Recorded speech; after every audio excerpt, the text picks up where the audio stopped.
E aí pessoal, tudo bem com vocês? Bem-vindos novamente ao nosso curso de TypeScript. Hoje eu irei passar os últimos exemplos aqui do nosso curso, com a parte totalmente avançada, para a gente poder finalizar essa aula sobre TypeScript com tudo que a gente consegue utilizar dentro dele, beleza? Então vamos começar lá sem enrolação.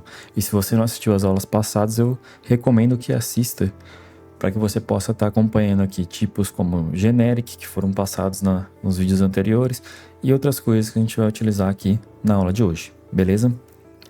Começando aqui com o keyoff operator, o keyoff ele faz uma definição, uma assimilação das chaves de alguma coisa.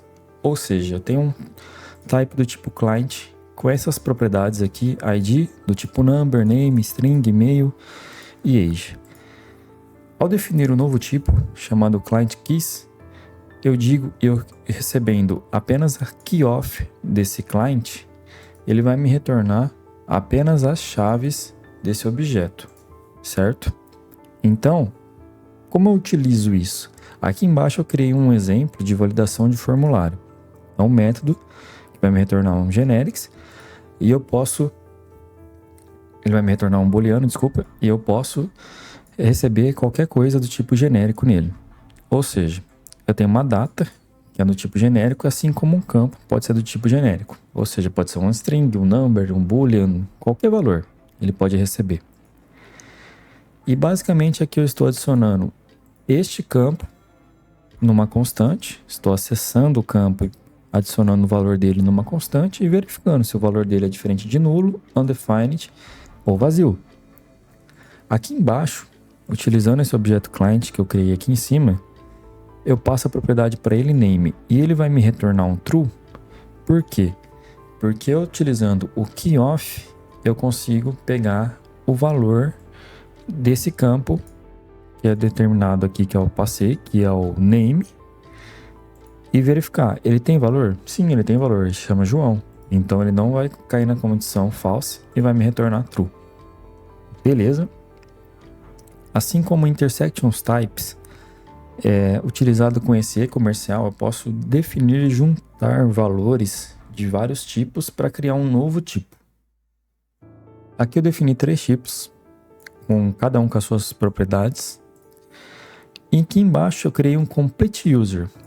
E percebam que eu passei os 3 tipos que eu criei aqui em cima, o personal, contact e o address, com um e-comercial no meio deles. Então, ao criar um objeto do tipo complete user, eu vou poder ter acesso às 2 propriedades que são do personal, as 2 do contact e as 2 do address. Você viu que legal? Eu posso juntar, ter vários tipos de interfaces, vários types definidos separadamente para não ficar tudo junto dentro do meu projeto. E se eu preciso utilizar ele para enviar um payload para uma requisição, e eu preciso de todos esses dados, eu só crio um novo tipo utilizando intersection types e unindo eles. O index access type, ele é utilizado para acessar tipos alinhados, tipos de array, por exemplo. E aí como que funciona isso? Basicamente é o seguinte, através dessas colchetes, dessas chaves aqui, eu consigo acessar uma propriedade dentro de um objeto. Então aqui eu tenho um type user com todos esses campos e eu passando dentro das minhas chaves aqui uma string que eu quero referente à minha chave, que no caso é o profile, ele vai me retornar apenas esse escopo aqui dentro. Então eu vou ter um profile type que vai ter apenas essas propriedades. E se eu quiser apenas os settings, eu passo numa nova chave com dentro dele a string da próxima propriedade. É como se eu estivesse fazendo, no caso, eu tivesse user.profile.settings. Mas em alguns momentos, ou para acessar arrays, objetos de arrays, eu não consigo acessar dessa forma, com passando ponto, eu preciso acessar com as chaves. Então é para isso que é utilizado o index access type. Quando eu não tenho também certeza do que é tipado, como está escrito, o IntelliSense do TypeScript não me retorna as propriedades daquele objeto. E aí eu tenho que acessar dessa forma. Beleza. O Index Signatures. O Index Signatures nada mais é do que eu definir aqui um tipo dentro dessas chaves, o nome da minha variável e o tipo dela. Aqui eu defini um string dictionary como ele pode ter uma chave, que ela sempre vai ser string aqui, e o valor dela também vai ser string. Ou seja, se eu colocar para utilizar esse valor, esse string dictionary, como o tipo da minha constante, do meu objeto, eu posso criar qualquer chave que seja aqui string e ela vai ter um valor de string. Então eu criei essas três aqui dentro, passei valores diferentes para ela e eu posso criar mais uma aqui que eu defini. A única coisa que eu não posso fazer é criar ela como um number, porque aqui eu estou definindo que implicitamente ela é uma string. Então eu posso criar qualquer coisa, sendo que se eu passar uma string ela vai funcionar. E aqui fica um objeto dinâmico. Se eu quiser deixar isso como um padrão para o meu projeto, para ser reutilizável, eu posso. Então sempre que eu tipar algo disso daqui, eu posso criar qualquer propriedade, só que o único valor que ela receberá vai ser uma string. O type narrowing com type off, por exemplo, é uma forma de você implicitar o TypeScript para que ele interprete e entenda o que é o valor daquela variável. Ou seja, na minha função ProAccessValue, eu posso receber um valor que ele pode ser string, number ou boolean. Quando eu digo se o type of, se o tipo desse value é uma string, ao cair dentro dessa condição, o TypeScript já consegue interpretar que o value é uma string. Porque eu verifiquei que o tipo dele é uma string, sim. Então eu consigo acessar métodos que a string possui, como o uppercase para jogar tudo para maiúsculo. Assim como o value sendo igual a number, verificando se o type of dele é igual a um number, eu consigo utilizar métodos do number como o toFixed, para pegar apenas 2 dígitos. Isso é uma forma de utilizar o narrowing com o type off, e também existe a possibilidade de utilizar ele com o instance off. Então aqui eu tenho algumas opções com o dog, que eu criei, cat, são 2 classes, e essas classes têm o seu método de latir e de miar. E eu posso, como que o TypeScript consegue, através do narrowing, interpretar? Se eu verificar que o animal pode ser do tipo dog ou cat, se eu verificar que ele é um instance of, o tipo do objeto dele é dog, eu já consigo acessar a sua função bark, do latido. No caso, se ele cair na minha condição do else, eu consigo acessar a minha propriedade, a minha função do mew, para miar, certo?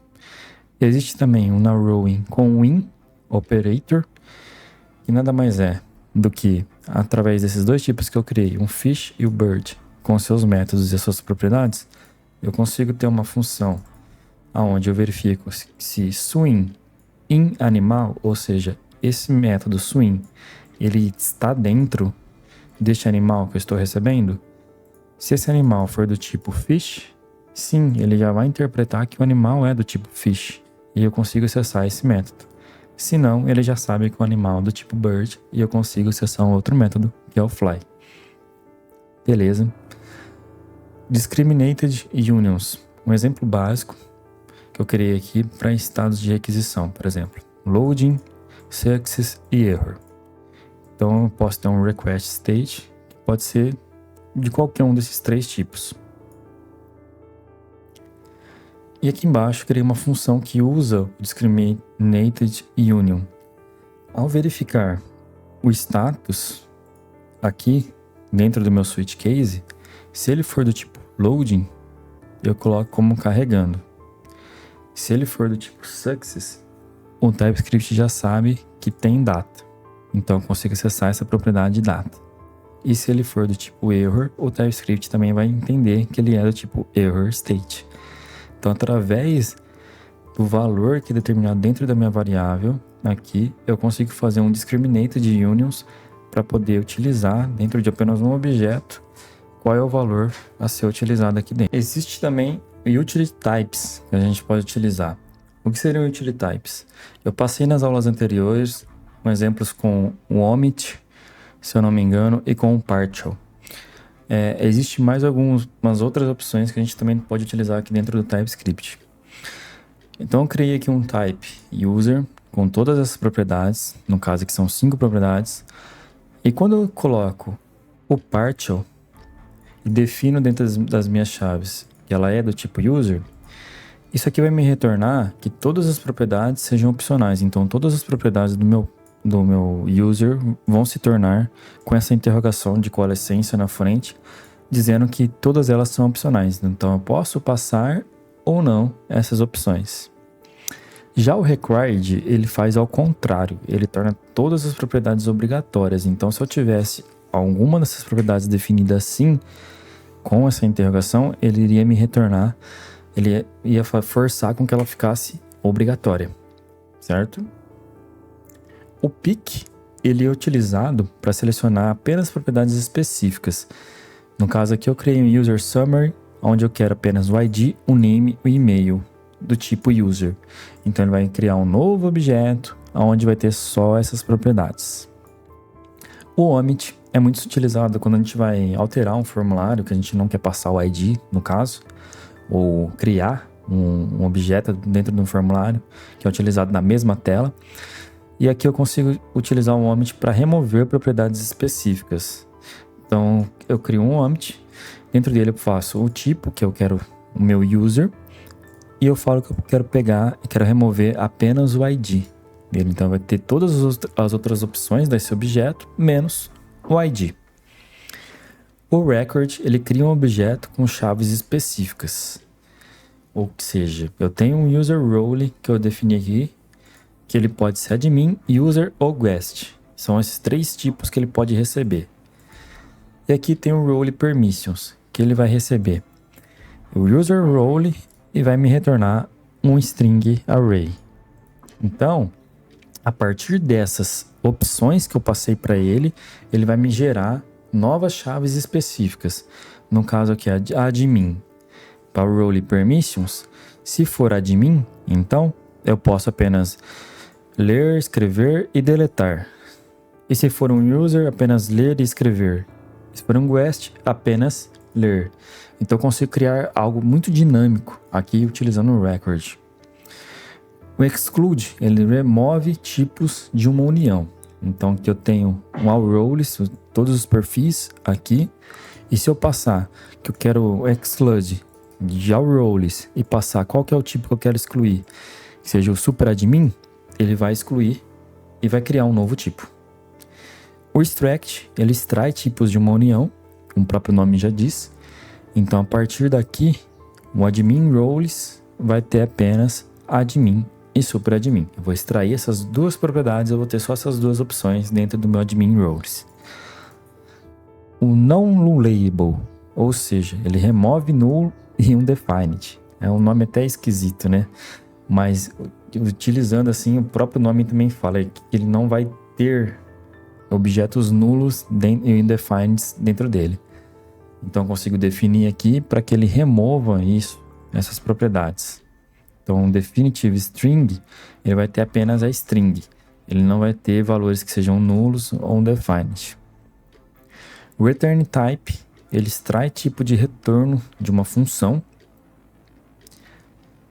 Aqui no caso, o getUsers return, ele vai me informar. É return type, o type of de getUser. Qual que é o type of de getUser? Ele é um user, um promise de user, não é? Que é o que eu estou retornando aqui. Um promise user. Então eu vou ter aqui um retorno tipado desse cara. Então meu getUserReturn, ele já é tipado com o retorno dessa função. Parameters, ele extrai tipos dos parâmetros de função, né? Então aqui, o update users params que eu estou criando, ele vai ter o ID, o name e o e-mail, que no caso ele vai estar extraindo apenas os parâmetros que eu recebi nessa função, esses caras, e formando um novo objeto com esses parâmetros. Aqui embaixo eu vou deixar alguns exemplos práticos combinando utility types para que vocês possam utilizar e ver como é que a gente pode estar implementando isso dentro do nosso sistema. Mas conforme o nosso curso for avançando, implementando um framework de front-end, a gente vai estar aí avançando e incluindo todas essas propostas que foram feitas aqui do TypeScript. Espero que vocês tenham gostado. Não se esqueçam de se inscrever, deixar o seu joinha, dá um like, comenta aí se você conhecia tudo isso sobre o TypeScript e se está gostando do curso. E até o próximo vídeo.